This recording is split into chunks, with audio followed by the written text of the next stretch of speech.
Selamat siang dan selamat bergabung di YouTube channel SMA Pangudi Luhur Jakarta dan Zoom SMA Pangudi Luhur Jakarta. Hari ini kita bersama-sama dengan SMA Pangudi Luhur Jakarta akan mengadakan sebuah inovasi yang baru ya Pak Gigi ya, inovasi baru mengenai bedah buku. Nah, mungkin penasaran ya seperti apa sih bedah buku kalau di SMA Pangudi Luhur Jakarta yang notabene anak laki-laki semua ini seperti apa sih kalau dalam bertutur kata, dalam menyampaikan pendapat ini seperti apa? Nah, penasaran? Nah, hari ini acara bedah buku ini dimoderatori oleh Bapak Agustinus Gigi Setijonuswantoro dan akan disampaikan langsung dari dua siswa SMA Pangudi Luhur Jakarta, yaitu Daniel Bundang dari kelas 11 dan Adriel Ikhwan dari kelas 12. Nah, ini mereka semua nanti akan membedah satu buku terbitan Gramedia dengan judul Grit. Kalau kemarin kita sudah pernah membedah buku yang berjudul Mindset. Nah, ini adalah kali kedua dari SMA Pangudi Luhur Jakarta untuk menggalakkan literasi sekolah dengan cara membedah buku yang berjudul Grit ini. Nah, sebelum kita mulai acara ini, silakan Bapak Agustinus Mulyono untuk memberikan kata sambutan.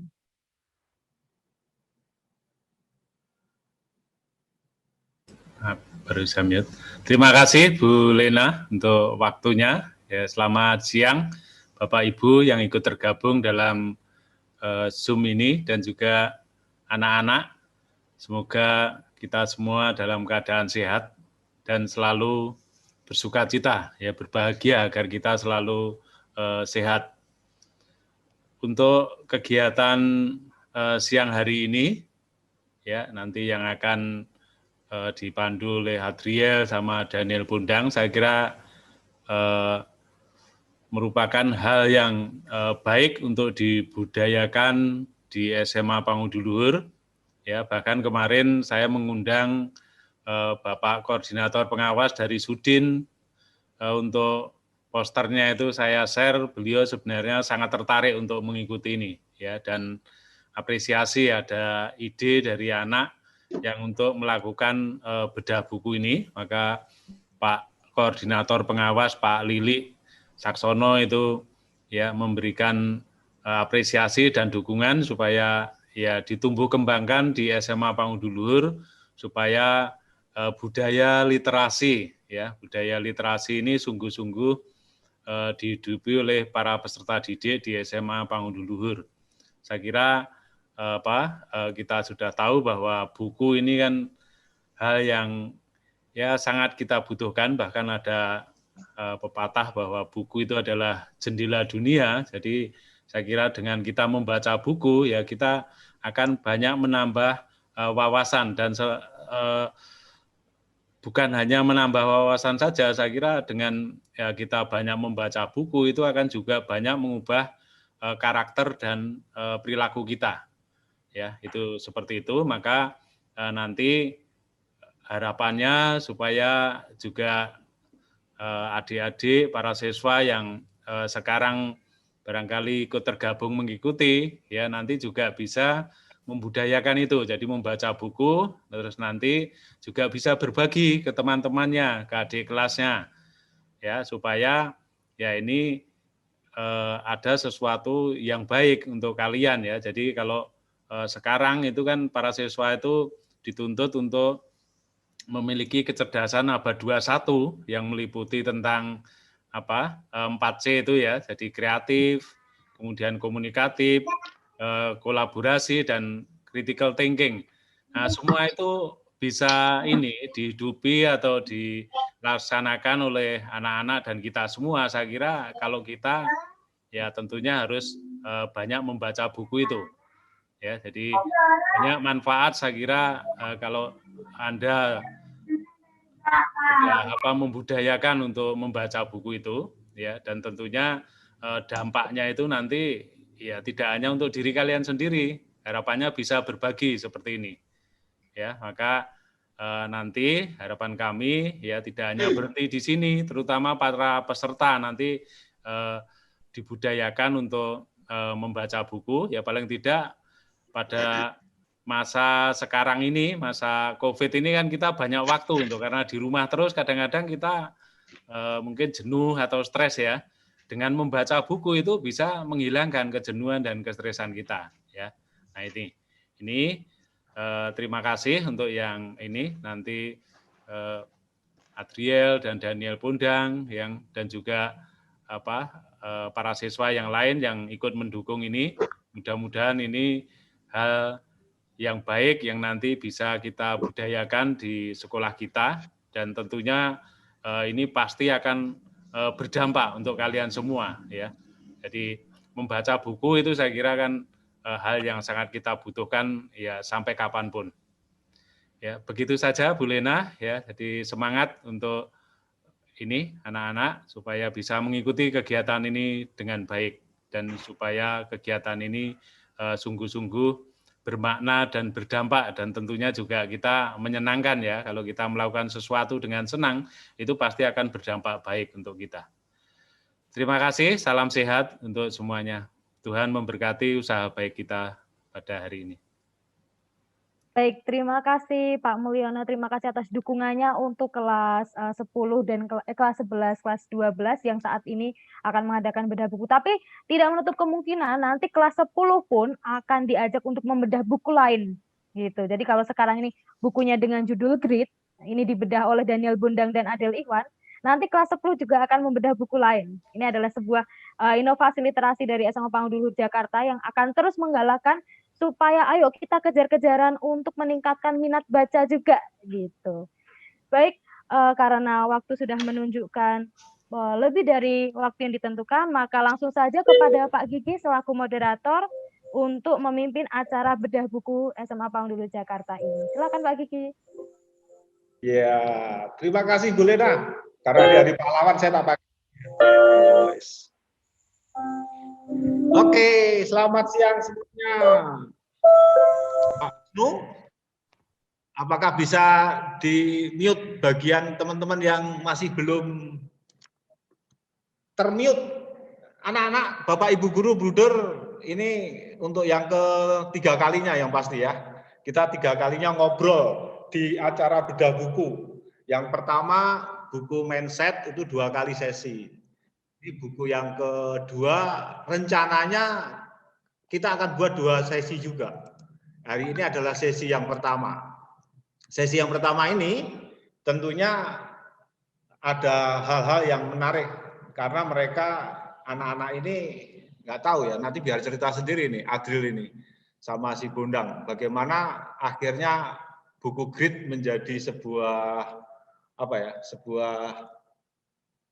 pelarian. Wah, saya katakan pelarian karena ternyata ada sesuatu yang membuat mereka untuk tertarik berbagi. Jadi ceritanya ini adalah sebuah buku yang menurut saya menginspirasi teman-teman kita ini, sehingga teman-teman ini akhirnya tertantang ya untuk bagaimana setelah dibaca tidak hanya untuk dirinya sendiri, tetapi berbagi. Nah, berbaginya gaya ala PL ya teman-teman, Bapak Ibu Bruder semuanya. Jadi ini khas PL berbaginya, bagaimana semuanya direfleksikan berdasarkan situasi kondisi ala Pangudi Luhur. Jadi ini menariknya di situ. Berarti isinya menginspirasi mereka untuk bercerita. Jadi ini salah satu kelebihan dari gaya bedah buku ala PL. Kita akan melihat bagaimana Grit akan menginspirasi 2 teman kita, Adril sama Daniel, sehingga hari ini mereka berani untuk berbagi dengan kita semua. Saya kira ini semoga menjadi cara Pangudi Luhur menunjukkan keunikannya, keberbedaannya dengan cara-cara yang kreatif. Kita tunggu nanti pastinya ada Bu Lena, jangan khawatir Bu Lena. Kelas 10 sudah kita siapkan timnya. Jadi sesi kedua nanti ada kelas 11, ada kelas 12, ada kelas 10. Ada calon-calonnya saja. Jadi hari ini kita punya waktu hanya kurang lebih 1 jam 30 menit untuk sesi 1. Nanti kita sampai separuh dari buku, lalu akan dilanjutkan di sesi yang kedua. Sekarang saya persilahkan 2 jagoan ini, Adril sama Daniel Bondang untuk Ya, makasih, Pak. berbagi cerita bagaimana awal mula sampai akhirnya kita punya sesi di peringatan Hari Pahlawan ini dengan mengupas buku grid. Kelihatannya ada bau-bau perjuangan juga ya di sini ya, Adril. Iya, Pak. Baca bukunya perlu perjuangan. Mungkin suaranya agak kencang Adril sama deket mic-nya ya. Wih, Ini ada bau-bau perjuangannya juga di sini. Oke, silakan kita ngobrol santai bagaimana grid menginspirasi kalian. Silakan, ayo Mas Adril sama Mas Daniel. Oke, sebelumnya kenalin dulu, nama gue Adriel Ikuan, gue kelas 12A sekarang, gue biasa dipanggil Cuing di PL. Bon, kenalin dulu Bon. Nama gue Daniel Bondang, biasanya dipanggil Slider di kelas 11 gue sekarang. Nah, jadi ini tuh seperti tadi dibilang, ini tuh adalah acara bedah buku yang kedua. Bedah buku yang pertama itu buku mindset, itu pertama kali gue bedah buku. Jadi gue tahu itu acara yang ngebosenin, dan itu mungkin kurang menarik. Tapi gue udah dapet baik feedback, semoga kali ini acaranya bakal jadi jauh lebih menarik. Tapi yang penting sih manfaatnya ya. Gimana nih Bon, kita cerita dulu ya awal-awal kita mulai baca buku ini awal-awal gimana? kita baca buku gimana nih, Wing? Coba mulai dari lu dulu kali, Wing. Oke. Jadi awalnya dari buku mindset itu ya, tiap bulan, tiap hari perwalian tuh Pak Gigi selalu nanyain, dia ngasih tahu kalau dia baca buku ini. Terus dia tiap pagi tuh nawarin di kelas gue, nih mau baca buku ini nggak? Udah sekitar sebulan nggak ada respon, cuman ya masih, tapi Pak Gigi tuh masih terus-terusan, dia tetap nawarin tuh meskipun nggak ada yang mau. Sampai akhirnya, kan lagi pandemi, lu semua pasti main HP jadi makin banyak, orang tua lu pasti udah nggak ngelarang lu lagi kan, apalagi udah cuma bisa di rumah doang main HP sampai 16 jam sehari. Ya kita mau lepas juga nggak bisa. Akhirnya gue coba nyari pelarian, gue coba bukunya pinjam dari Pak Gigi. Akhirnya itu buku pertama mindset. Ya walaupun awalnya susah, emang susah. Tapi lama-lama kalau udah jadi kebiasaan tuh udah enak. Malah sekarang kalau misalnya gue nggak baca buku tiap hari itu malah jadi aneh. Itu mungkin yang ini sekarang. Nah, ada ini yang hilang buku grid. baca buku Iya, ada yang kurang gitu. Jadi ini sampai akhirnya kemarin buku grid, pinjem buku yang kedua. Ya, sampai situ sih. Sekarang sampai di sini. Kalau lu gimana, Bon? Kalau gue ini waktu itu gara-gara kan gue dapat buku ini tuh waktu ke hadiah Career Day ya. Terus 4 hari sebelum ini acara ini Pak Gigi baru ngasih tahu, mau nggak mau gue harus baca dong. Nah dari situ gue harus punya passion untuk baca buku grid ini, seperti kayak buku ini nih, passion dan kegigihan. Jadi sekarang kita mulai bahas mengenai buku grid ini. Ya, nah langsung kita mulai, Wing. Pengantar dikit dulu ya. Jadi buku ini tuh ngebahas tentang passion sama grit. Passion, ketabahan, terus ada keteguhan, kegigihan. Gigihan juga tuh ya.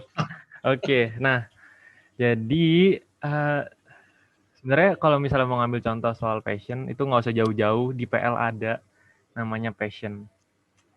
Gue ambil contoh langsung dari PL Paramedik ya, tempat gue ekskul nih. Tahu nggak ekskul gue diajar sama siapa? Sama alumni PMR PL tahun 93 pelat, sorry. Tapi 97 juga ada. Sampai dari 91 sampai 97 semuanya turun tangan buat ngajarin. Maksudnya apa? Jadi mereka tuh yang ngajarin gue secara penuh di PL Paramedik itu kayak gimana.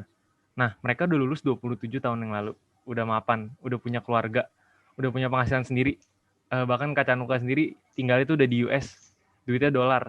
Kenapa dia mau rela balik-balik lagi ke sini ngajarin kita yang di paramedik. Oh, Bondang juga paramedik by the way. Itu kenapa dia mau balik jauh-jauh dari US ngajarin kita tanpa dibayar. Nah, itu passion berarti. Iya, itu namanya passion tuh masuk ya. Oke. Lu bayangin dah. Jadi dia ngajarin tuh, dia itu International Certified Life Coach. Dia dibayar orang untuk ngomong. Nah, dia datang ke sini ngajarin kita semua secara gratis, cuma-cuma. Ada Kak Ardi, ada Kak almarhum Kak Arisomba, terus ada Kak Krisnadi juga. Pokoknya semua nama yang udah berkontribusi secara langsung dan tidak langsung untuk pelajaran kita di PL Paramedik. Kenapa mereka bisa kayak gitu? Karena ada namanya brotherhood. Di PL itu brotherhood bukan cuma kiasan doang. Maksud gue, coba orang yang udah lulus 27 tahun yang lalu, mereka mau ngajarin gue yang bahkan gue nggak kenal, dia nggak kenal siapa gue juga nggak tahu siapa dia, tapi dia mau datang untuk ngajarin orang yang nggak dikenalin nih. Kenapa? Itu brotherhood yang ada di PL. Kalau buat lu yang kelas 1 masih di sini, lu mungkin belum pernah ngeliat interaksi kita di sekolah kayak apa.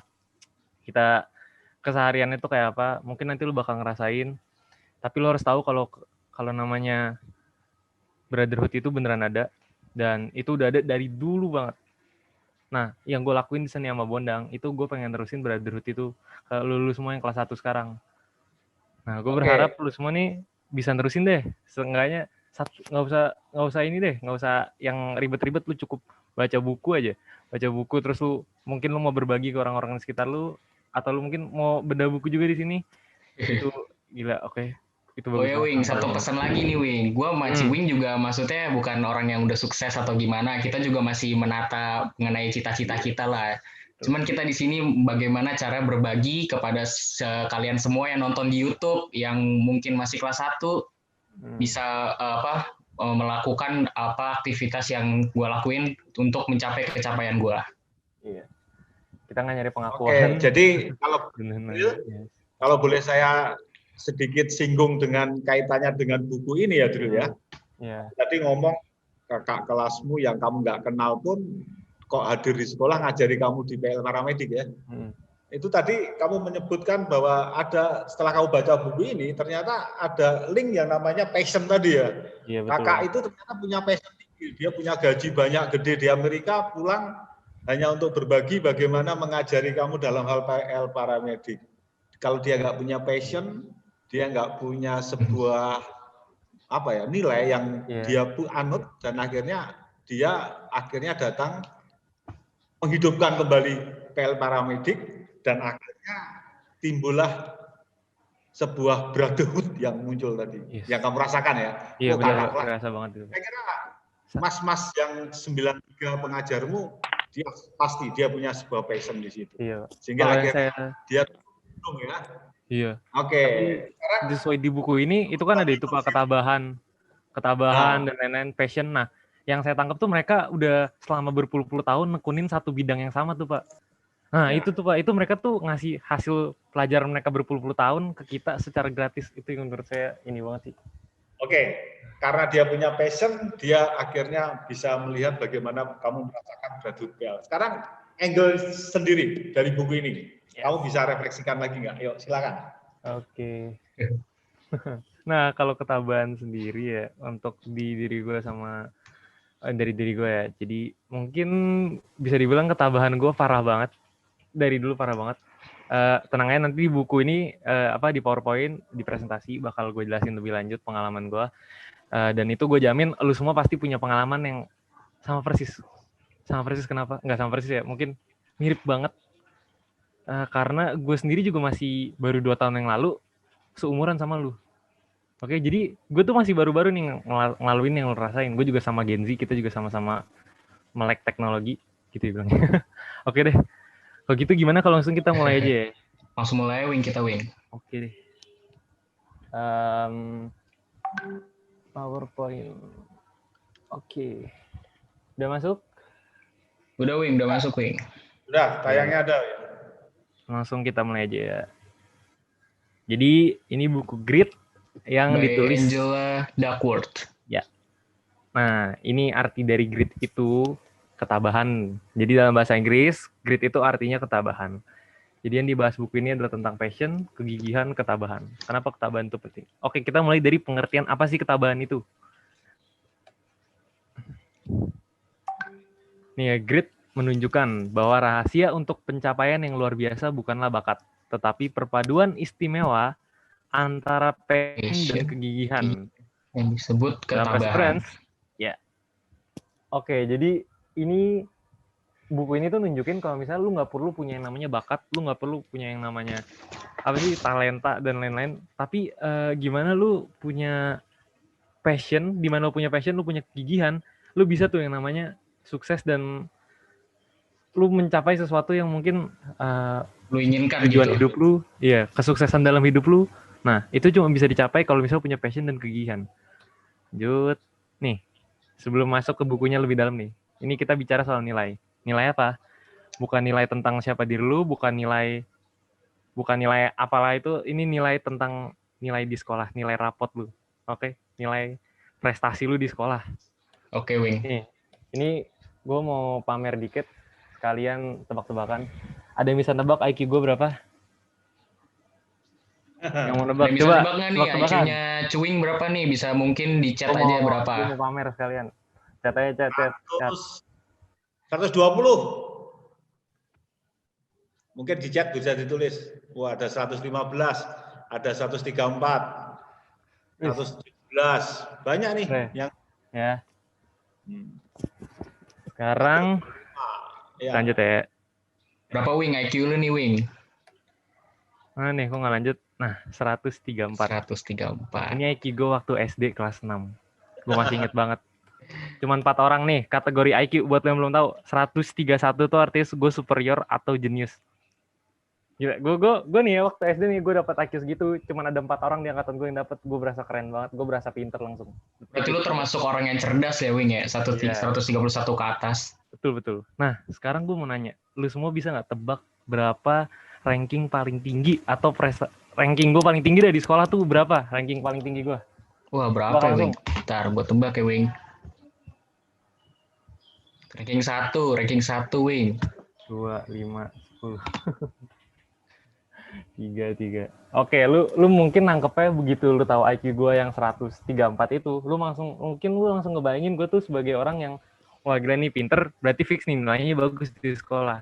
Padahal juga nilai gue bisa dibilang agak pas-pasan, tapi masih lumayan ke atas. Ranking gue yang paling tinggi ranking 5. Gue nggak pernah lebih dari ranking itu pun cuma sekali. Begitu waktu kelas 5 kalau nggak salah. Nah, dari dulu tuh gue selalu ngisi ranking 8 sampai 11. Begitu masuk SMP, ranking gue tuh 10 besar aja udah bagus. Jadi gue kepepet di antara 10 sama 11 tuh. Begitu di PL, ya oke lah, makin males, makin dan lain-lain. Jadi yang mau gue bilang apa? Percuma lu punya IQ tinggi, lu pokoknya mau setinggi apapun IQ lu, nilai lu kalau lu nggak bagus. punya tekad sama ketabahan, lu nggak bisa mencapai kecapaian ketujuan lu. Iya. Itu sih Wing menurut gue. Kenapa nih? Sip. Jadi kenapa nih? Kenapa ada siswa yang lebih unggul daripada yang lain? Kenapa ada orang yang bisa ranking 1 yang mungkin IQ-nya jauh di bawah gue, tapi kenapa dia bisa di atas gue?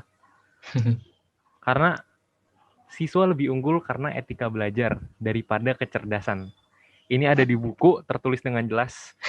Etika belajar lebih penting dari kecerdasan. Benar banget tuh Wing. Apa ya, Bro? Apa ya, Pak? Etika belajar itu kayak apa?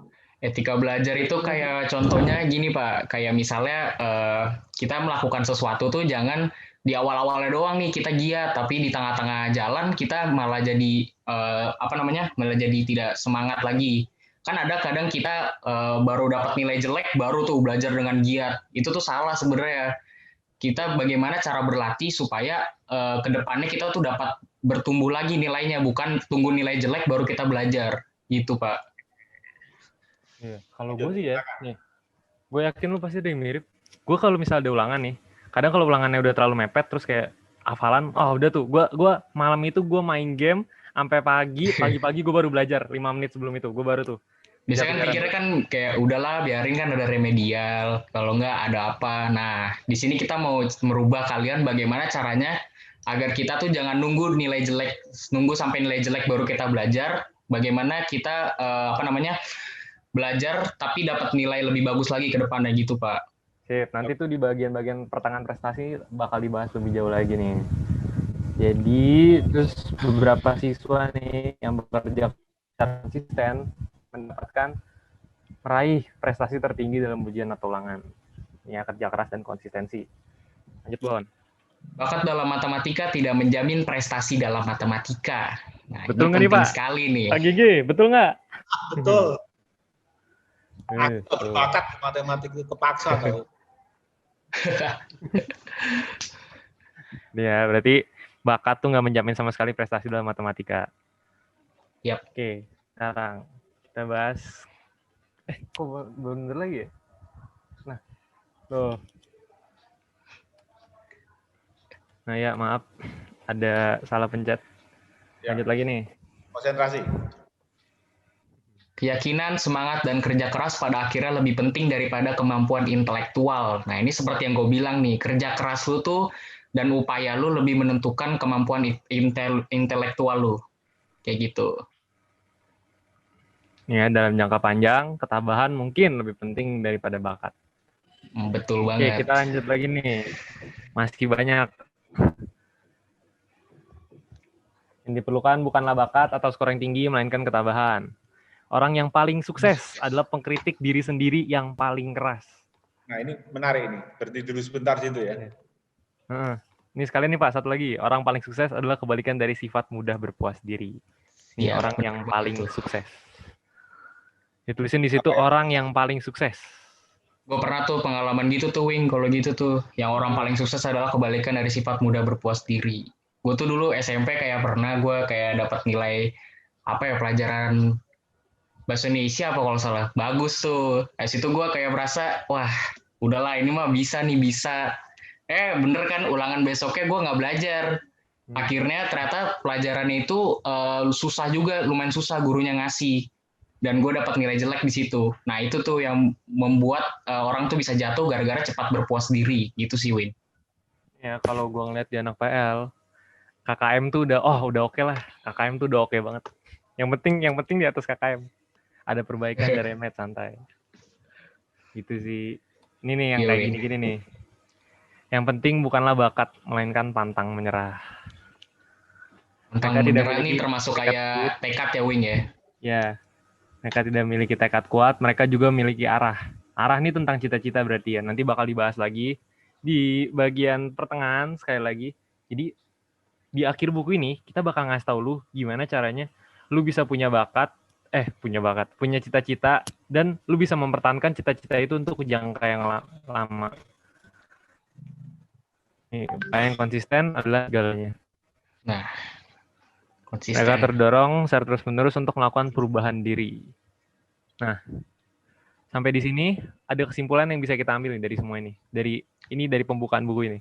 Iya. Baca aja, Bon. Kesimpulan, kombinasi hasrat dan keinginan inilah yang membuat orang-orang berprestasi tinggi menjadi lebih istimewa. Jadi hasrat dan kegigihan inilah yang penting yang berdasarkan buku ini. Jadi nanti gue bakal ajarin caranya lu membangun hasrat biar punya kegigihan tuh gimana di presentasi ini. Tenang aja. Jadi ini baru pembukaan aja. Nah sekarang kan lu udah tahu nih kalau ketabahan itu penting berarti kan. Lu harus punya kegigihan, harus punya passion, lu harus punya namanya pantang menyerah. Semua itu bisa lu punya kalau lu punya ketabahan. Daripada penasaran nih. Iya nih, kita udah menyediakan nih, Go Matching udah menyediakan tes ketabahan yang linknya akan dibagikan oleh Bapak Gigi. Yes, langsung di chat aja Pak. Silakan Pak. Oke, saya share layar, tapi saya akan bagi lewat chat ya. Bentar.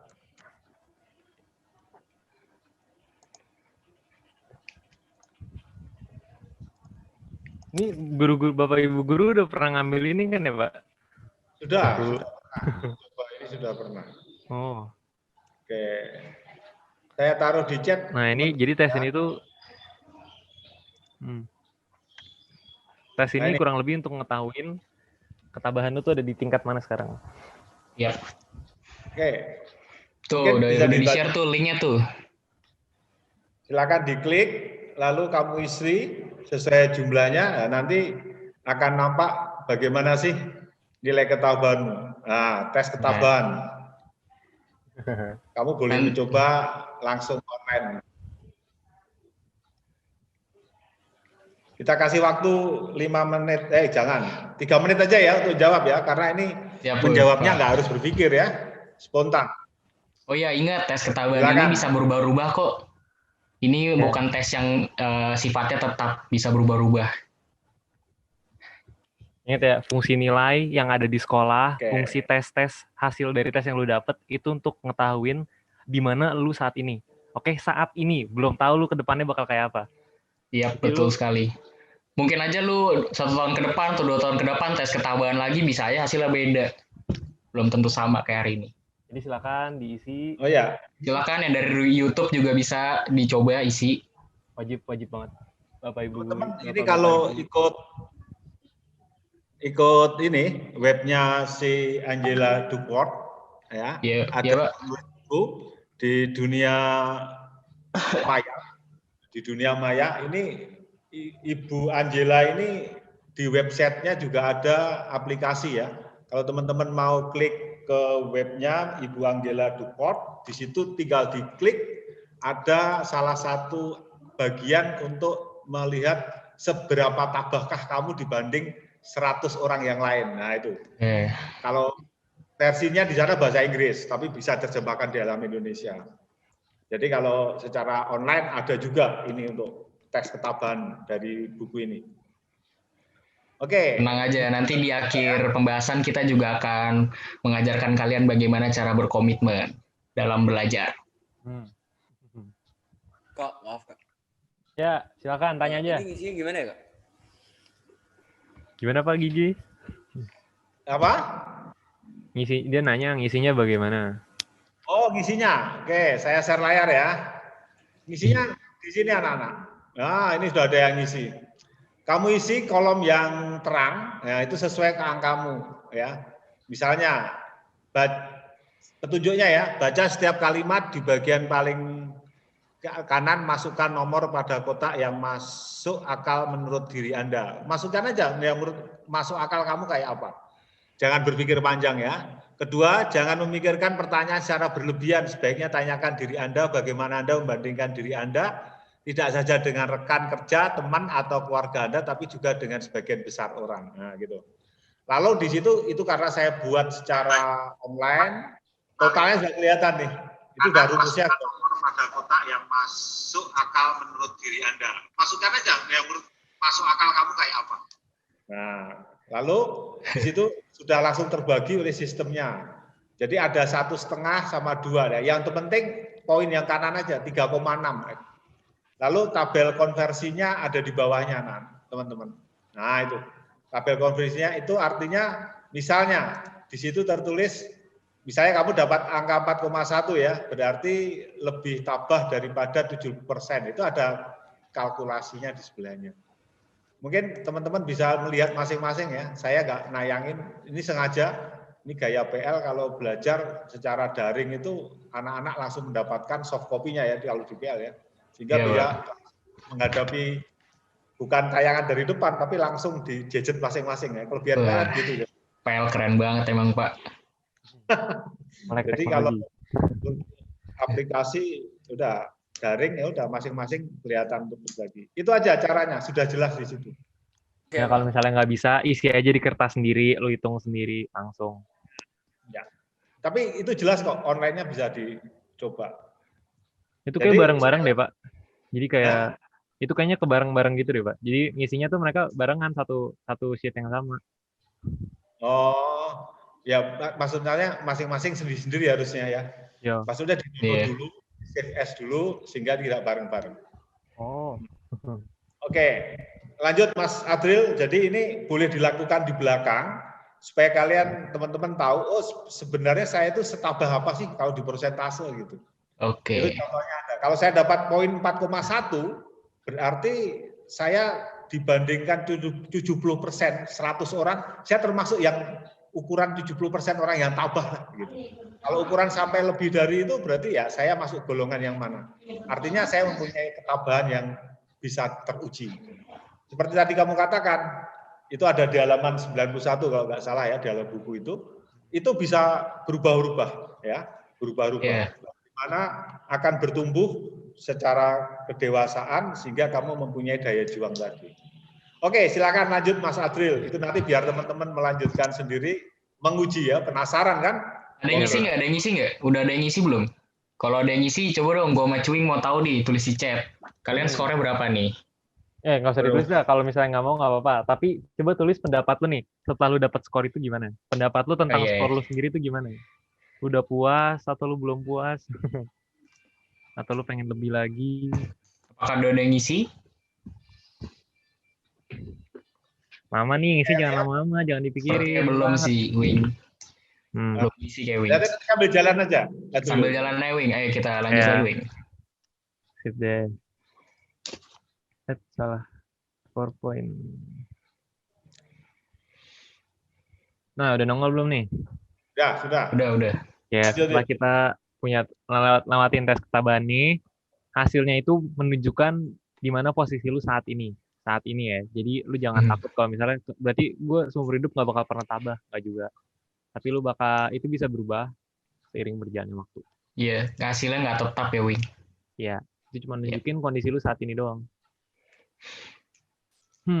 Kenapa nggak mau potensi? Potensi adalah satu hal. Apa yang kita lakukan dengan potensi adalah hal lain. Jadi punya potensi itu nggak ada efek apa-apa kalau lu nggak ngelakuin apa yang bisa dilakuin untuk mengembangkan potensi itu. Nah, iya tuh. Jadi kalau misalnya lu punya potensi, lu manfaatinlah dengan baik. Nih ya. Bakat, keterampilan, prestasi. Bagian ini bakal ngasih tahu ke lu semua, pemikiran lu selama ini tuh salah tentang bakat, keterampilan, dan prestasi. Pemikiran lu salah, bener-bener salah. Jadi bakat adalah segala sesuatu yang secara alami kita dapatkan. Jadi bakat itu alami nih. Lu lahir, lu langsung dapat bakat itu udah ada di dalam diri lu. Jadi lu nggak usah ngapa-ngapain dulu, itu udah ada sejak lu lahir. Itu nempel sama lu. Yang kedua, Bon. Keterampilan adalah sesuatu yang harus didapatkan. Keterampilan ini merupakan sesuatu yang harus kita dapatkan untuk mencapai kecapaian kita. Nah, jadi bakat itu nggak nentu apa. Bakat itu adalah secepat apa lu bisa mendapatkan keterampilan ya. Jadi, nah ini nih, prestasi adalah sesuatu yang bisa dihasilkan. Keterampilan plus ada satu lagi nih. Ada satu lagi. Kira-kira ada yang bisa nebak nggak apa? Ada yang bisa nebak nggak ya? Coba di chat mungkin bisa kali. Jadi ada yang bisa nebak? Prestasi ini tuh ada sesuatu dulu nih. Ada yang bisa dihasilkan keterampilan plus ada satu lagi nih. Coba, gue usaha, Wing. Ada yang jawab usaha.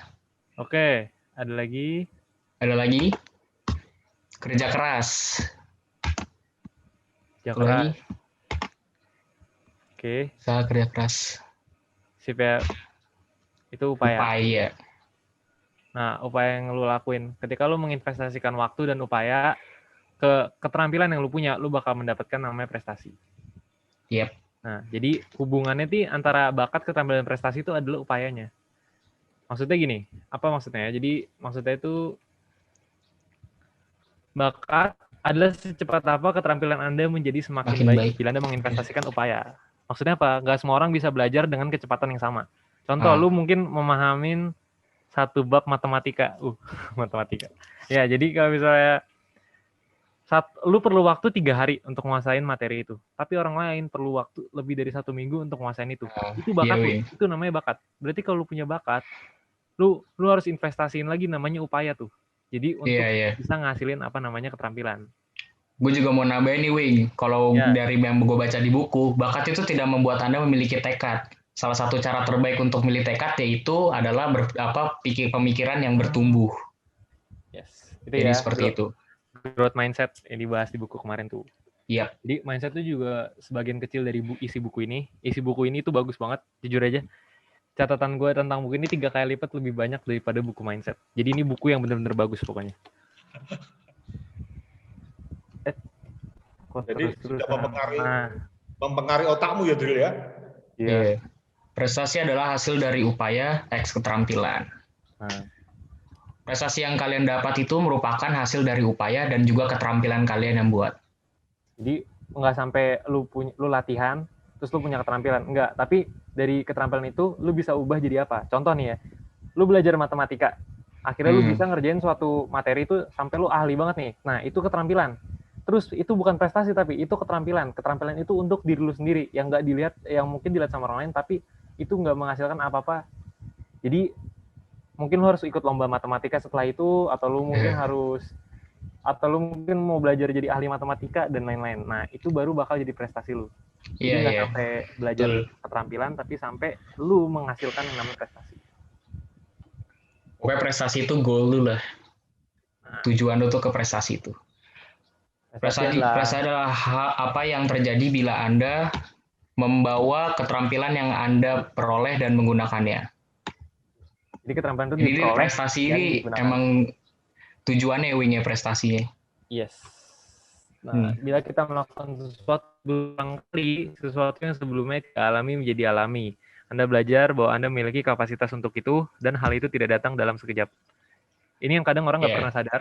Ini terjadi di bawah alam sadar lu. Ketika lu ngelakuin sesuatu, lama-lama itu sesuatu yang sebelumnya nggak alami itu jadi alami.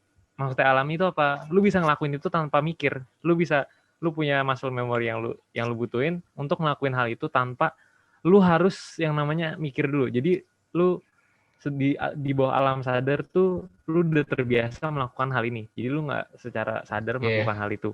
Maksudnya lu nggak perlu kayak misalnya, oh kaki gue harus gini ke sini, kaki gue harus miring dikit ke sini dan lain-lain gitu. Jadi untuk detail Gue juga mau nambahin nih Wing, kalau dari bukunya kenyataannya rata-rata orang sukses itu tuh separuh hidupnya dia tuh merasakan kegagalan, sehingga dia dapat belajar dari kegagalan itu untuk menjadi lebih baik lagi ke depannya. Jadi akhirnya mendapatkan sesuatu yang tidak alami itu lama-lama juga akhirnya dia bisa menghadapi masalah tersebut menjadi lebih baik lagi. Seperti itu. Nah, ini orang lama-lama lu bakal belajar kalau lu punya kapasitas untuk ngelakuin hal yang lu pengen itu.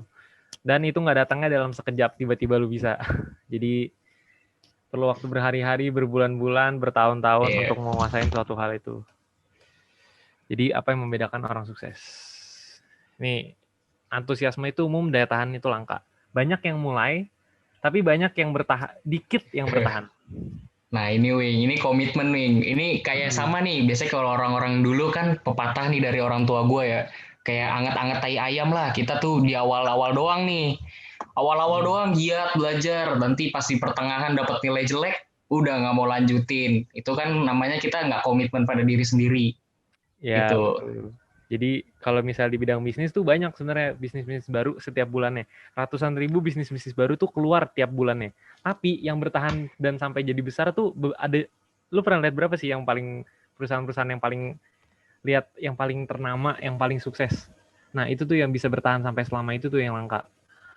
Nih mencoba lagi di esok hari. Karena bil berhenti, upaya Anda akan jatuh lagi ke titik nol. Karena tidak mengindahkan suatu komitmen. Nah, Ini kayak atlet ya. Lu bayangin atlet yang udah misalnya lama nggak main itu, lama nggak latihan lagi, atau mungkin dia harus recovery mungkin selama 1 minggu, dia ngambil cuti nih 1 minggu. Pasti tuh performance itu bakal drop banget karena dia itu berhenti ngelakuin yang harusnya dilakuin. Ya, jadi nanti gantian olahraga sekali lagi pasti badannya bakal sakit-sakit lagi gitu Wing. Iya, dan dia harus adaptasi lagi tuh. Jadi ketika lu misalnya mau mulai nih, gue pengen bangun pagi tiap hari, atau lu pengen push up 50 kali setiap hari. Tapi begitu lu berhenti dalam 1 hari, lu bakal jatuh lagi ke titik nol. Maksudnya ke titik nol ini bukan tiba-tiba hasil usaha lu hilang semua gitu, enggak. Tapi kedepannya lu bakal susah untuk mulai lagi, untuk melanjutkan. Berat gitu loh Wing rasanya ya. Iya kan. Jadi kalau lu misalnya mau pengen baca buku setiap hari deh. Nah itu awal-awal tuh gue susah banget yang namanya baca buku tiap hari. Akhirnya sampai di pertengahan kan waktunya udah mau mepet nih, gue udah mau bedah buku, terus tapi bukunya belum kelar nih. Jadi gue pakai strategi yang namanya lebih baik 1 halaman daripada enggak sama sekali. Jadi setiap hari nih gue baca 1 halaman aja. 1 halaman terus gue taruh bukunya. Itu tiap hari gue kayak gitu. Sekarang yang kamu yang baca setelah grid apa gitu? Baca buku ini Pak, tentang itu pemikiran positif 99 kayak. Oke. Ini gue juga dapat juga nih Wing di buku nih pesannya nih. Kayak pesan kata-kata motivasi itu, lu setiap bangun pagi, lu melakukan langkah ke depan tapi kecil pun tidak apa-apa daripada lu gerak kanan kiri, ntar lu malah jadi balik ke titik nol lagi. Mending setiap harinya lu langkah kecil tapi lu jalan ke depan untuk menuju jalan tujuan lu. Lu pengen push up tiap hari, push up 1 kali, 1 hari 1 kali aja setiap hari. Ntar lama-lama lu bakal mikir, aduh 1 kali nanggung nih, tambahin lagi lah 2, 3. Itu secara otomatis bakal terjadi. Dan ini gue udah pernah nonton video di YouTube tentang hal kayak gini. Itu bener-bener ya berguna banget sih buat gue. Jadi kayak lama-lama itu jadi kebiasaan. Nih. Orang sukses tahu kapasitas melakukan sesuatu berulang kali, berjuang dan bersabar itu dapat dipelajari, namun tidak dalam semalam. Nah, ini seperti tadi bilang Ciwing ya, belajar itu tidak hanya dalam semalam terus langsung kita bisa semuanya gitu, nggak bisa. Kita harus perlu berbulan-bulan, berhari-hari, harus merasakan yang namanya dapat ya nilai jelek atau apa. Yang penting tuh daya tahan kalian itu untuk menghadapi itu tuh seperti apa gitu loh. Ya, jadi kemampuan lo untuk sukses nih. Untuk fokus. Contoh lo mau belajar, fokus selama 15 menit. 15 menit itu lu susah banget 15 menit. Ya berarti emang lu belum bisa untuk belajar fokus selama 15 menit itu. Mungkin lu bisa latihan lu dari 5 menit, habis itu 10 menit lama-lama 15 menit. Itu yang namanya berjuang dan bersabar. Nah, itu tuh lu bisa pelajarin itu, tapi itu nggak bisa terjadi cuma dalam semalam aja. Prestasi manusia yang paling mempesona adalah keseluruhan elemen individu yang tak terhitung jumlahnya, dan masing-masing adalah hal biasa. Atlet-atlet yang paling berprestasi, paling sukses, paling apalah itu, pokoknya paling udah terkenal nih. Dia tuh bukan ngelakuin satu hal langsung dia geber langsung, wah ini nih gue mau langsung lakuin nih. Dia nggak langsung ngelakuin satu hal yang gede, tapi dia ngelakuin banyak banget hal-hal kecil yang udah ini dah. Contohnya ya, lu mau jadi atlet, lu bangun tidur, minum air putih mungkin 2,5 liter setiap hari, lu makan jumlah kalori yang lu sesuaiin, terus lu ngelakuin ini berapa kali, ini. Nah, masing-masing tuh hal yang biasa. Bangun tidur terus minum air, itu hal yang biasa nggak? Hal yang biasa. Tapi kalau misal lu bangun tidur minum air, apakah lu bisa jadi atlet yang mendunia atau mungkin langsung jadi juara dunia? Belum tentu, juga kan? Nggak tentu. Nah, itu dia, pasti nggak mungkin lu bisa jadi atlet cuma dengan bangun tidur dan minum air. Nggak bisa jadi atlet cuma dengan lu olahraga tiap hari. Tapi ada banyak banget hal yang nggak terhitung jumlahnya, dan itu yang bikin prestasi manusia itu benar-benar jadi luar biasa. Dan yang paling terpenting tuh ya daya tahan itu ya, Wing ya, sama komitmennya itu. Tiap hari kita mau melakukan itu komitmen nggak? Atau cuman awal-awal doang kita mau melakukannya, lalu di tengah-tengah kita nggak berhenti, itu juga sama aja bohong sih, Wing, menurut gua. Yes, betul banget. Nah ini nih, bakat kali upaya sama dengan keterampilan. Keterampilan kali upaya sama dengan prestasi. Ini rumus yang harus... matematika ya? Ya, rumus matematika. Jadi, tapi tenang aja, ini cuma perkalian biasa aja. Lu foto ini, lu screenshot, lu catet.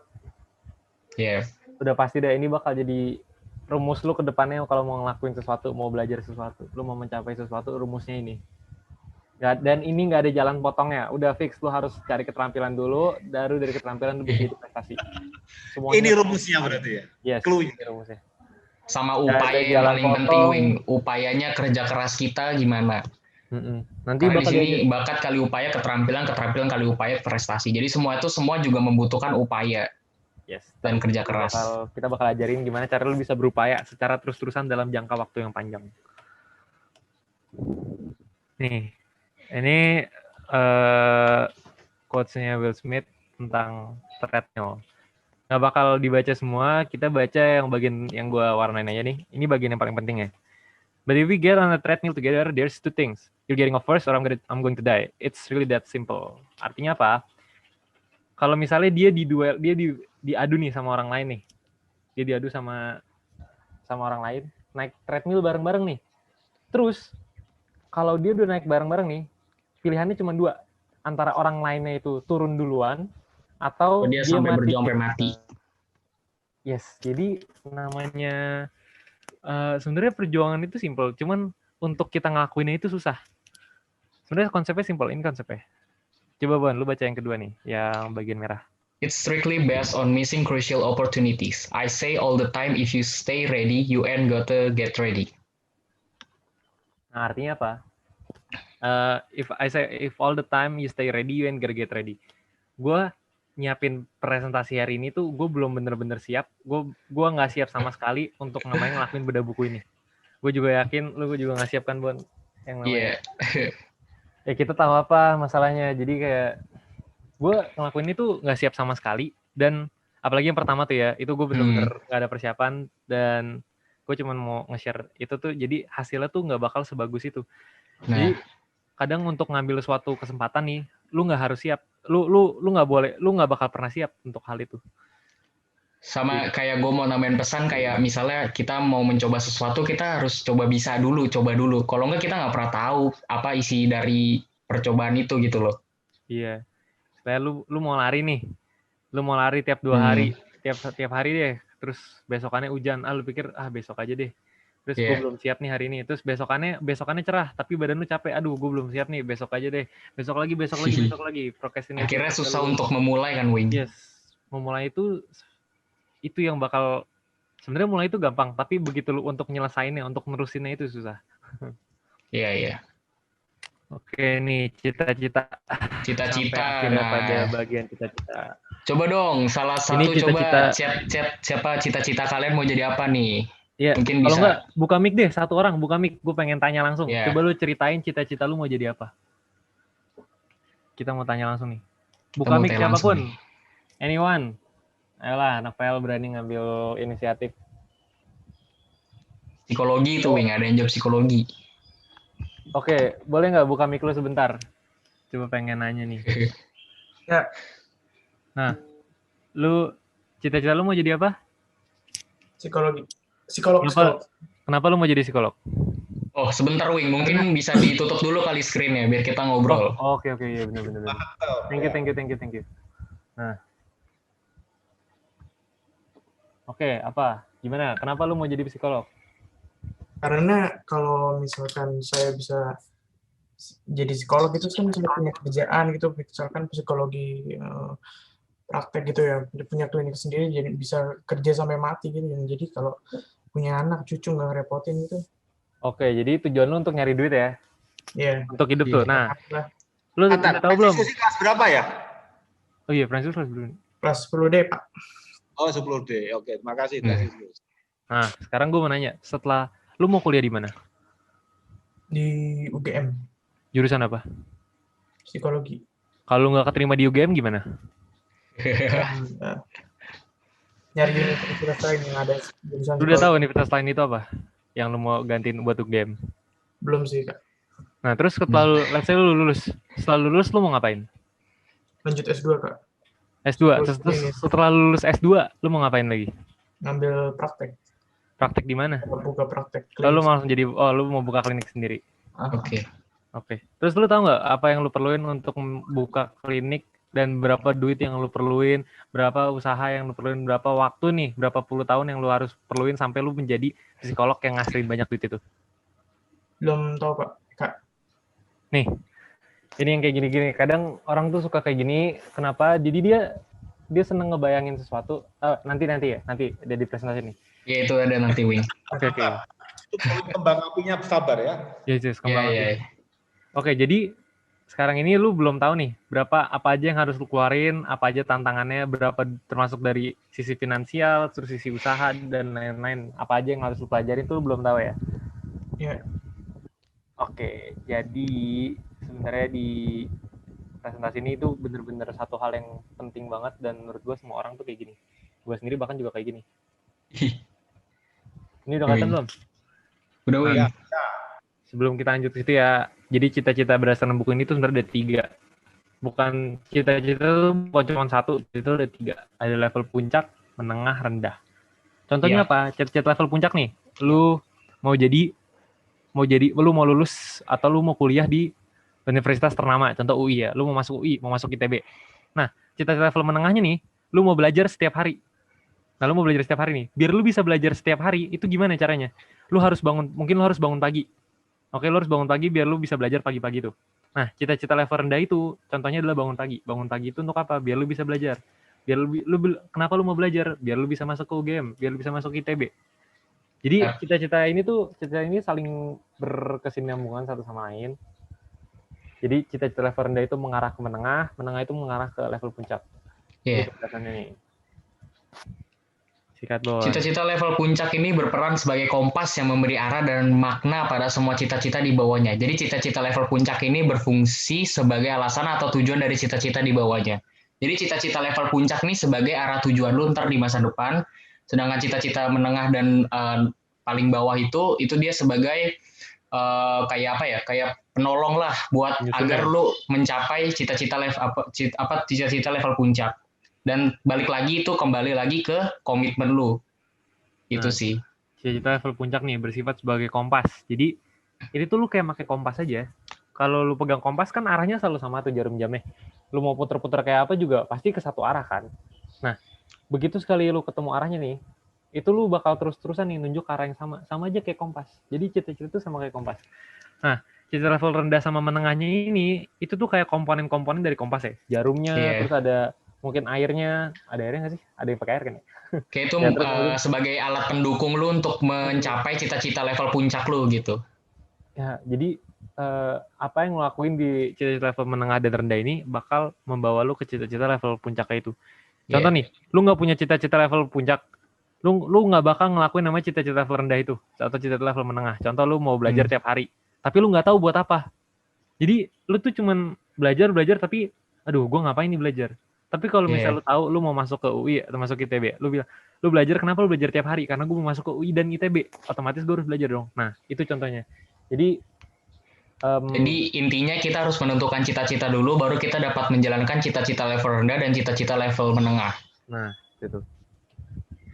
Oke, nah ini fantasi positif. Ini yang tadi nih gue tanyain di lu mau jadi psikolog yang ngasilin banyak duit.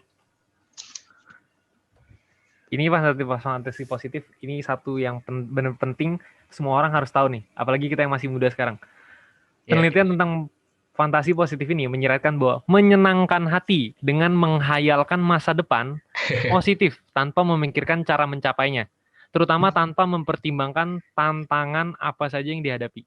Nih terutama nih tantangan apa aja nih yang harus lewatin. Kayak gue pernah gini sih Wing, kayak misalnya ada yang mau jadi dokter tuh, pasti udah ngebayangin nih, misalnya pakai jas lab, udah pakai stetoskop segala macem, udah keren lah. Tapi lu nggak menyampingkan yang namanya yang tantangan-tantangan yang akan dihadapi itu. Ya jadi istilahnya lu kayak kayak jadi dokter nih keren nih. Udah jadi dokter deh gue deh. Terus lu belajar semangat, tapi lu nggak pernah ngebayangin, lu nggak pernah cari tahu kalau misalnya jadi dokter tuh perlu berapa tahun. Perlu jadi dokter yang menghasilkan banyak duit tuh lu harus ngapain aja. Dan perlu berapa tahun, berapa uang yang harus lu keluarin untuk jadi dokter yang ngasilin banyak duit itu.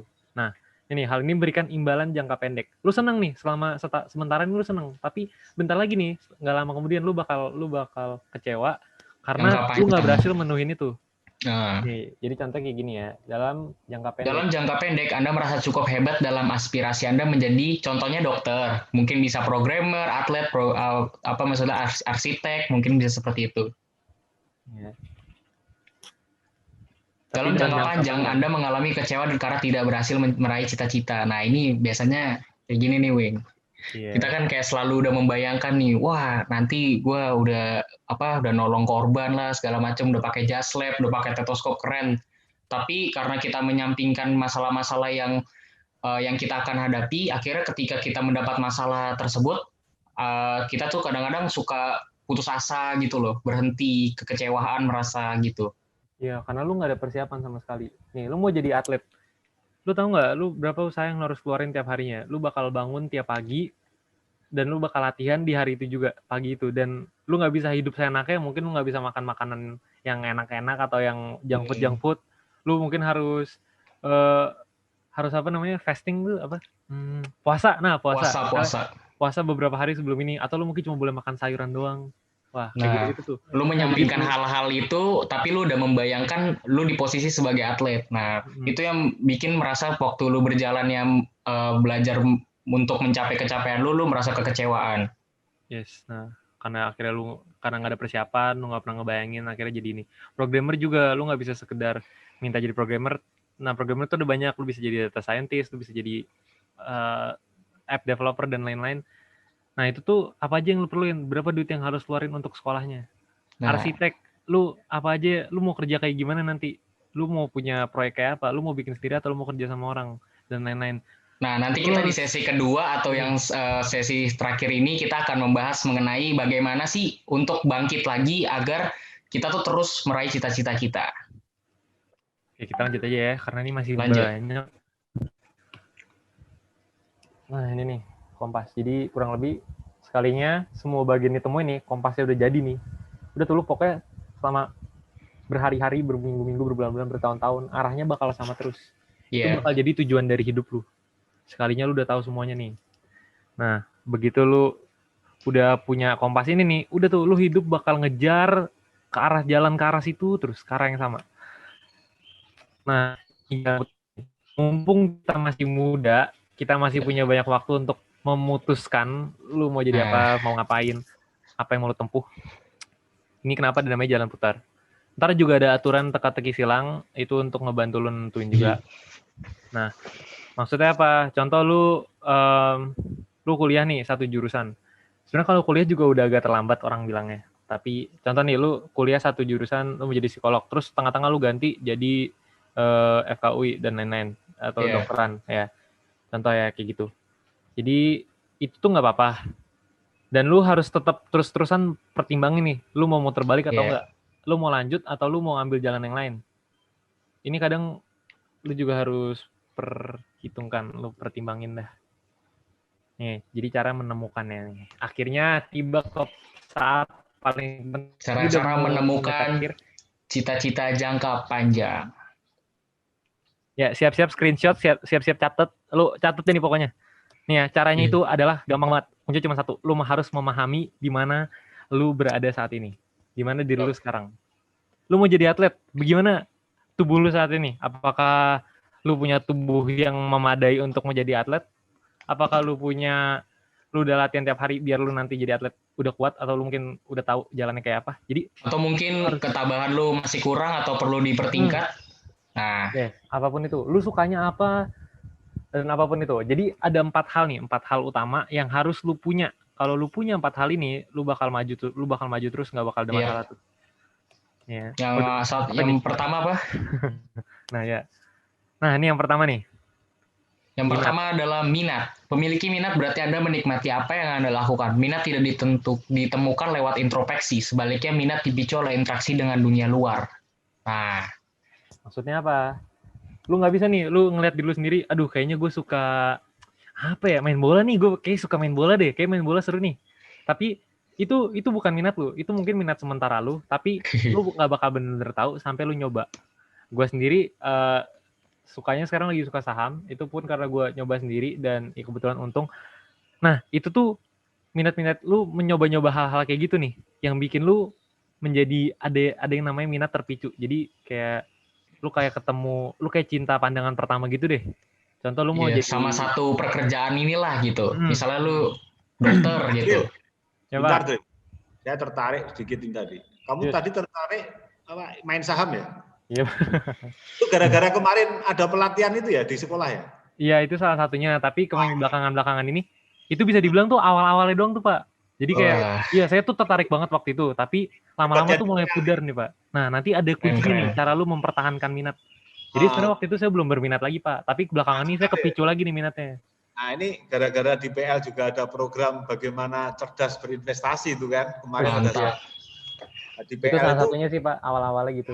Di PL itu tidak hanya diajari belajar belajar kurikulum yang standar ya, tetapi ada berbagai tadi ya.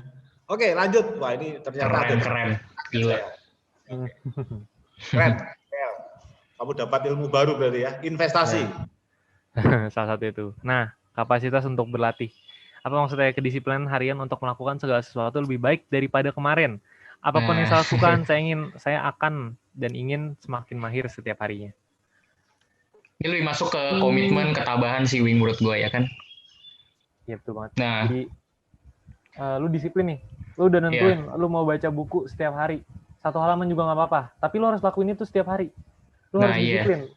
Ketika lu menyerah ke rasa malas nih, lu nyerah ke diri lu sendiri. Lu milih untuk ngikutin kemauan lu untuk rebahan, untuk main HP. Ya, apa sih nggak enaknya rebahan sama main HP? Enak banget kan, lu cuma tinggal rebahan terus lu main HP.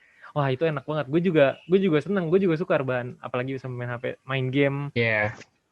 Terus lu milih ngelakuin hal-hal yang sebenarnya nggak ngasilin apa-apa buat lu. Tapi ketika lu nyerah kepada hal itu, ya udah, lu kapasitas untuk berlatih lu berarti masih kurang nih. Jadi dari 4 mungkin hal ini, kalau kita sebagai pelajar misalnya contohnya ya kita mendapatkan kita dapat nilai jelek nih misalnya kita dapat nilai jelek, kita tuh perasaan kita pasti kecewa kan. Nah ini perasaan kita nih harus diubah bagaimana cara kita tuh bisa mahir dalam bidang itu. Contohnya pelajaran matematika. Nah matematika tuh gimana cara kita merubah pikiran kita agar kita tuh menjadi merasakan bahwa matematika tuh pelajaran yang asik dan menyenangkan seperti itu. Nih, jangan bilang kayak gini. Contoh, lu ngerjain matematika sekali, dapet jelek, lu bilang, aduh gue nggak bisa matematika bukan buat gue nih, kayak gue emang nggak cocok di sini. Ya udahlah, ntar gue cari kerja yang lain deh, cari bidang lain. Padahal lu baru sekali jalan tuh, lu baru sekali coba, Dan itu sama aja kayak menutup kayak pikiran lo gitu. Kalau matematika gue udah pasti nggak bisa. Padahal nggak semua pelajaran matematika tuh ada yang kayak sesusah yang lo waktu itu alami gitu. Nah, ini nih kayak gini. Jadi lu jangan sampai ngecap diri lu tuh nggak bisa ngelakuin sesuatu cuma karena lu dapat hasil yang jelek dalam sekali waktu. Kegagalan itu udah pasti ada. Iya. Jadi lu Tapi jangan ingat lagi dulu pikiran lu tuh untuk menjadi seorang yang mahir dalam bidang itu. Bukan ketika lu mendapatkan kekecewaan, lu menjadi terpuruk dari situ. Tidak ingin mencobanya lagi gitu. Nah, ini nih yang ketiga, poin ketiga. Tadi yang dua pertama di screenshot belum? Udah dicatat belum? Sumpah, catat. Ini lu harus latihan 4 hal ini deh. Lu harus punya 4 hal ini. Ketiga nih, tujuan. Apa, Bon? Yakinkan bahwa pekerjaan atau apa yang Anda lakukan tuh penting. Nah, tujuan kalian tuh sekarang apa gitu. Kalian harus pikirkan dulu tujuan kalian itu ke depannya sebagai apa. Itu yang paling terpenting. Lu mau jadi psikolog, tujuan lu apa? Lu mau nyari duit doang atau lu mau membantu orang? Itu atau mungkin ada yang mungkin kayak mau cari keren-kerenan doang gitu kan, ada aja ya Wing ya. Iya.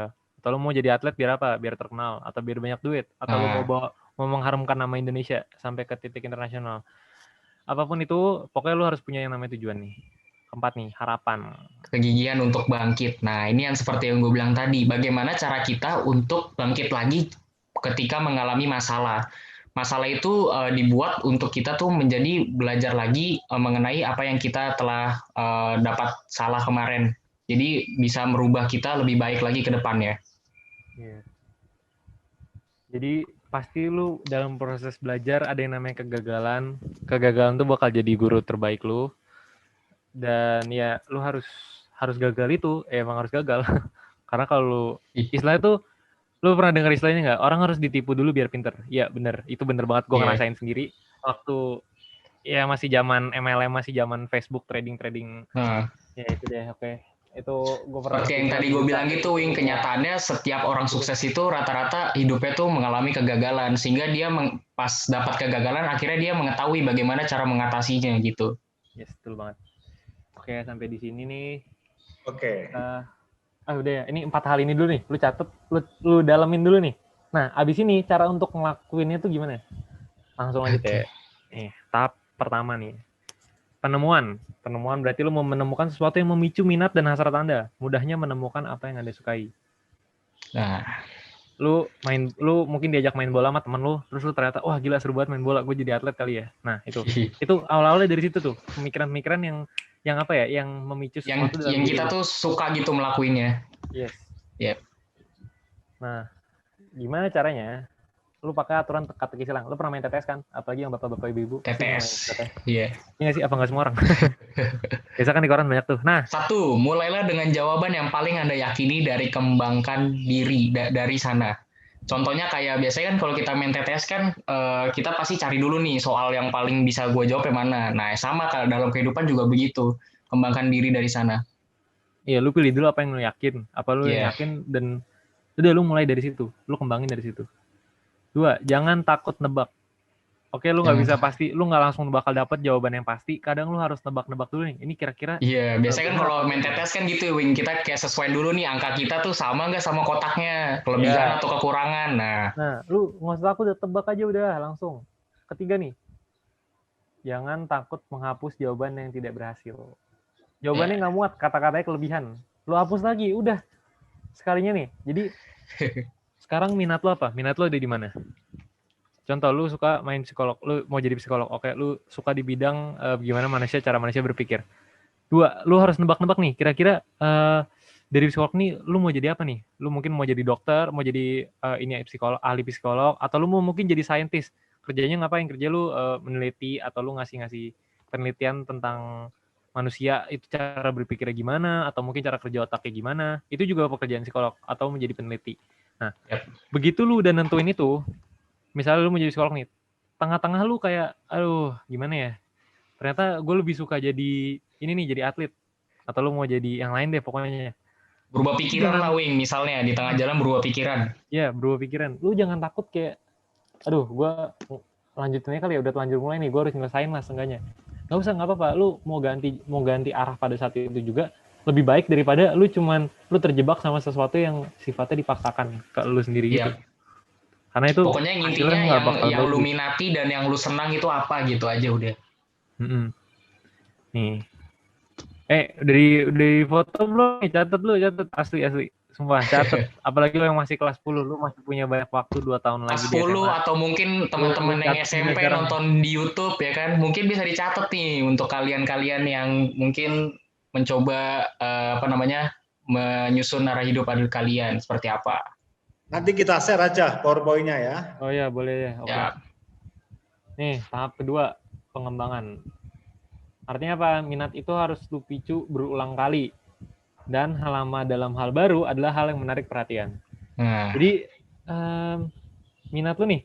Contoh, waktu itu gue kan pertama kali minat terpicu tuh waktu yang ada kelas investasi summit ya Pak, yang dari alumni itu.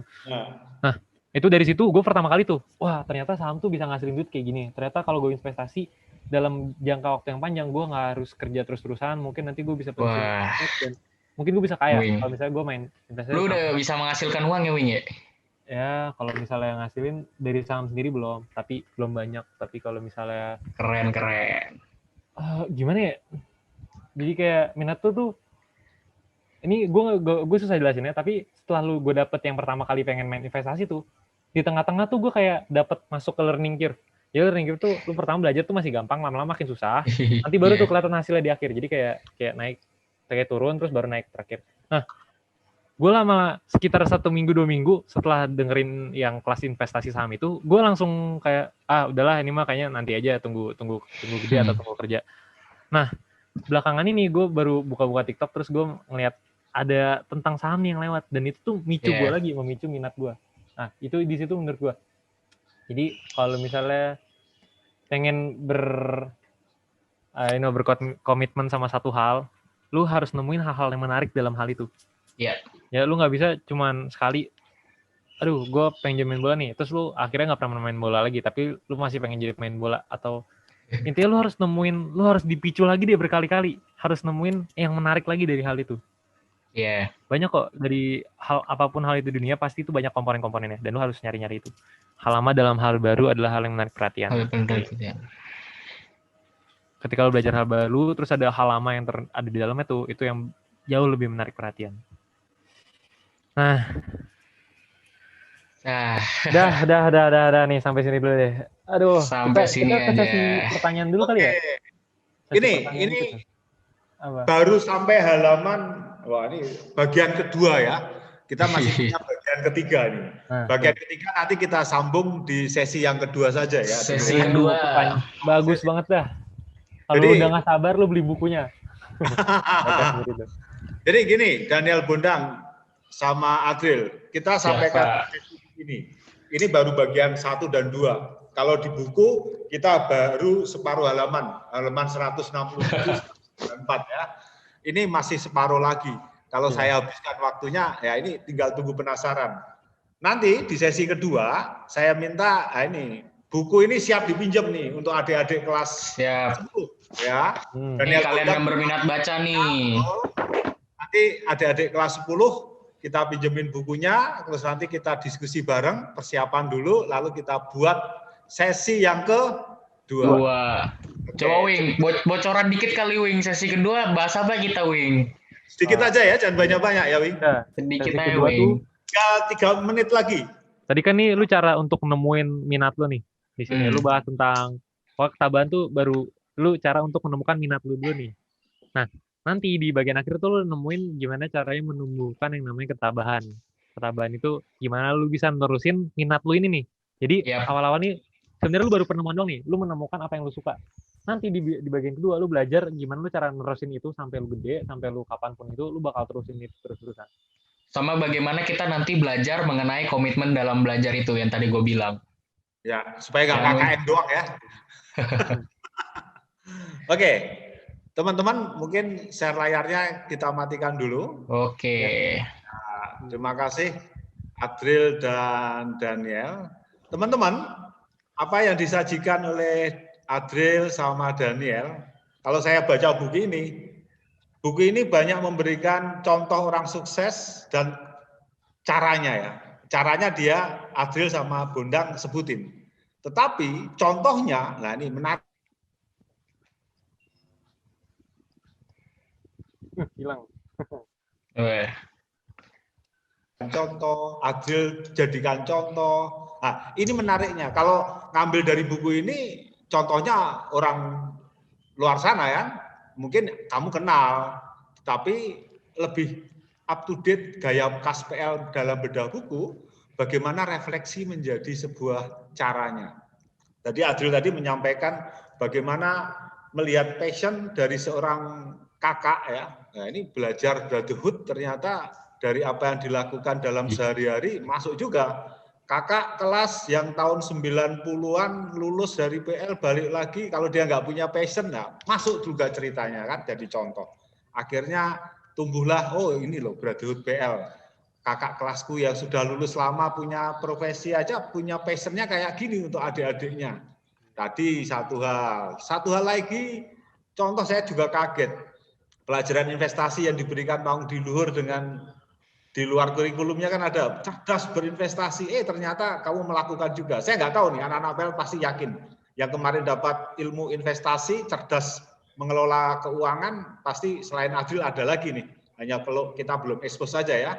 Nanti beberapa anak yang mempunyai nyali untuk main-main di investasi. Saya kira itu dampak wow sekali ya dari pendidikan Al-Sama'ud di Luhur. Sekali lagi teman-teman, terima kasih Adil Bondang dan Adil. Oh ya Pak, sama satu lagi nih Pak, saya juga ingetin nih, gue Macuing juga bukan orang yang gimana ya, bukan orang yang udah sukses lah, apa kalau bisa dibilang. Cuman kita di sini mau membagikan isi buku ini untuk mengatur kehidupan kita agar mencapai tujuan cita-cita kita. Itu sih Pak. Nih gue ada pesen dikit ya buat lo yang masih kelas 1. Waktu lu tuh masih banyak, masih punya 2 tahun sebelum lu nentuin nanti lu mau masuk kuliah apa, lu mau bayar uang perkuliahan lu itu untuk mengambil jurusan apa, untuk mengambil jalan apa yang lu mau lu pilih. Iya.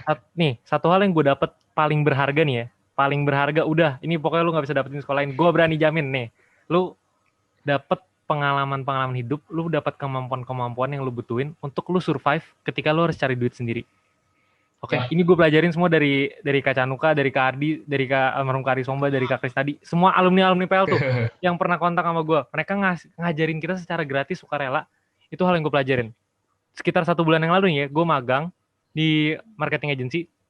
Kalau bukan untuk nyari duit ya duitnya bisa dibilang dikit banget. Tapi gue untuk mencari pengalaman ya.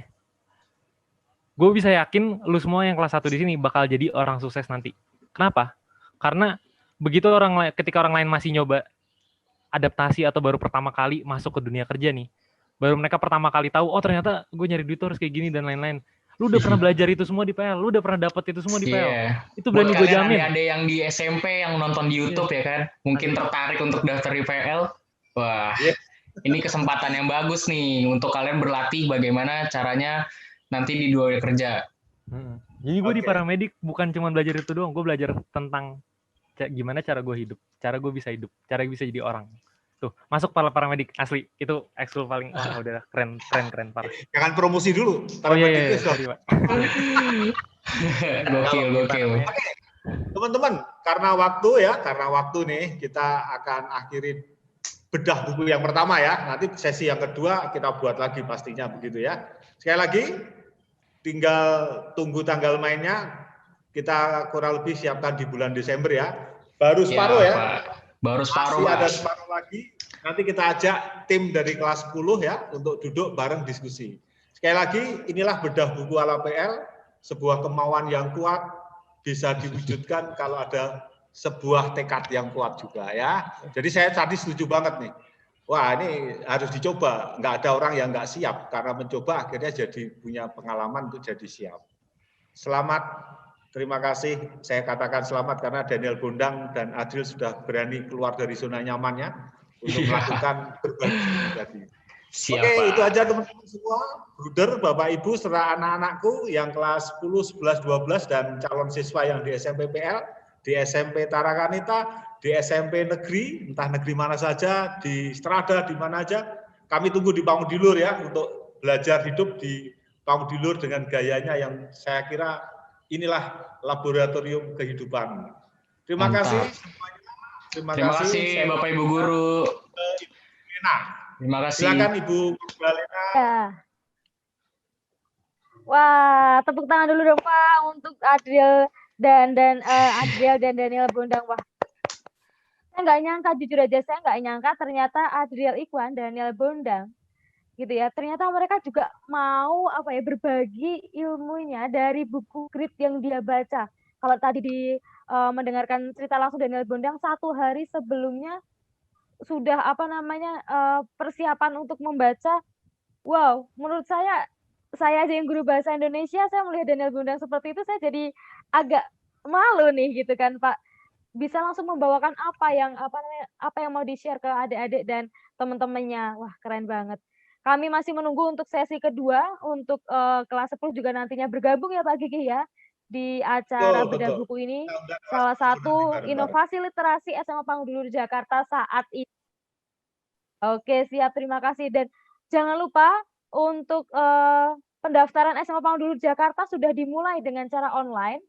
Jadi semuanya yang mau bergabung dari kelas 9 dimanapun berada, silahkan langsung saja di browser klik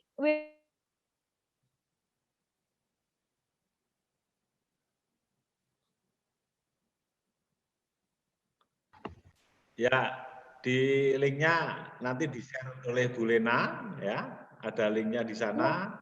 Oke.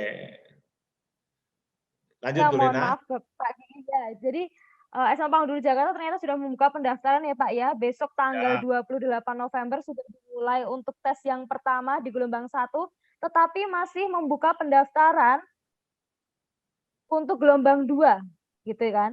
Nah, pendaftarannya nanti silahkan langsung dibuka saja di web SMA Pangudulur Jakarta.sch.id. Di sana nanti langsung sudah diarahkan masuk ke yang namanya agenda sekolah. Nah, untuk narahubung juga sudah kami cantumkan di sana, ada Bapak Tian, Bapak Yohanes, Ibu Anggun, dan Ibu Risti. Harapannya nanti kelas 9 yang bergabung juga bisa nantinya ngomong-ngomong seperti ini, bedah buku Ayo seperti buruan ini daftar bersama kakak ya. kelas. Iya, Buruan terima kasih. daftar. Kolaborasi yang keren banget. Gitu ya Pak Gigi ya. Terima Ya. kasih untuk Bapak, Ibu, teman-teman semua, dan adik-adik dari SMP yang sudah bergabung di channel YouTube SMA Pangudulur Jakarta. Bedah buku sesi pertama cukup sampai di sini. Nantikan untuk bedah buku yang kedua. Terima kasih, selamat siang. Oke, terima kasih semuanya.